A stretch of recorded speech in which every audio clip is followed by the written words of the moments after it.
কোথাও গিয়ে বন্ধুরা যে খবরটা আমরা শুনতে পাচ্ছি যদি সেটা বাস্তবায়িত হয় তাহলে ওয়াইআরএফ স্পাই ইউনিভার্সের সব থেকে বড় ছবি কিন্তু হতে চলেছে। হ্যালো গাইস, আমি Deep and welcome back to my channel Deep exclusive. So এখন আমি এই ভিডিওর মধ্যে কথা বলতে এসেছি অনেকগুলো বিষয়কে নিয়ে। বেসিক্যালি ওয়ার 2 কে নিয়ে কথা হবে, কুলিকে নিয়ে কথা হবে। তো প্রথমে যদি আসি ওয়ার 2 কে নিয়ে, সো ওয়ার 2 এর যে প্রি সেলসটা সেটা কিন্তু নর্থ আমেরিকাতে জাস্ট খুবই খারাপ অবস্থা। এবং সেখানে কুলি প্রায় এখনো অবধি সকালে যে আপডেট, প্রায় 27 crores এর মানে ইন্ডিয়ান রুপিসে কিন্তু প্রায় বক্স অফিস কালেকশন করে ফেলেছে অলরেডি প্রি সেলসে।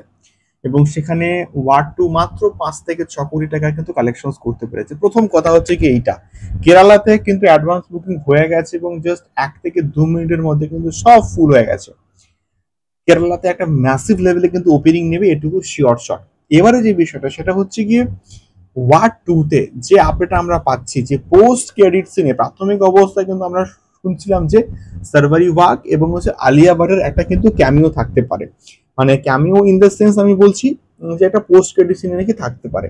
তো এখন যে আপডেটটা আমরা পাচ্ছি সেটা ভয়ঙ্কর, যে ওয়ার 2 তে তার পোস্ট ক্রেডিট সিনে কিন্তু শুধুমাত্র আলিয়া ভাট এবং সার্ভারি ওয়াক নয়, সেখানে সলমান খান এবং শাহরুখ খান এবং ববি দেওল এদেরও নাকি ক্যামিও থাকতে চলেছে। মানে ক্যামিও বলতে পোস্ট ক্রেডিট সিনে একটা ঝলক। তো সেই পোস্ট ক্রেডিট সিনটা যদি খুব বেশি সময় না হলেও জাস্ট কয়েক সেকেন্ডেরও হয়, তাহলে কিন্তু সেটা ওয়ার 2 এর হাইপ বাড়াতে কিন্তু হিউজলি হেল্প করবে।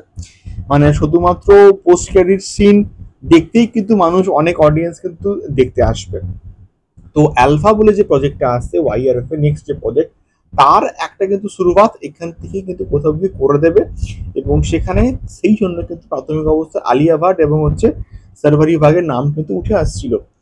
তো এই হচ্ছে বিষয়, এবং এটা প্রচুর কিন্তু মোটামুটি রিভিল করেছে যে এই খবরটা হতে চলেছে। এবারে জানি না এটা কতটা অথেন্টিক বা এটার মধ্যে অথেন্টিসিটি কতটা রয়েছে, বাট স্টিল এটা হোক, আমি চাই। আর আরো একটা যে বিষয় একে নিয়ে কথা বলবো, যে এটা ওয়ার 2 এবং আমাদের কুলি এদের মধ্যেকার যে রান টাইম সেই নিয়ে, সেটা নিয়েও কিন্তু একটা প্রবলেমেটিক জিনিসপত্র হয়েছে।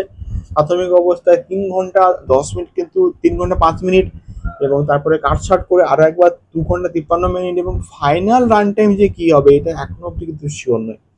বাট লাস্ট মোমেন্টে যে এইভাবে রান টাইমকে নিয়ে ছেড়ছাড় করা হচ্ছে, সেটা সত্যি বলতে জাস্ট মানে আনএক্সপেক্টেড, এটা আমরা আশাই করতে পারি না। তো এটাই হচ্ছে বেসিক্যালি বিষয়পত্র। তোমাদের কি মতামতের সম্পূর্ণ বিষয়টাকে নিয়ে অবশ্যই কিন্তু কমেন্ট করতে পারো। দেখা হচ্ছে পরবর্তী ভিডিওতে। টাটা।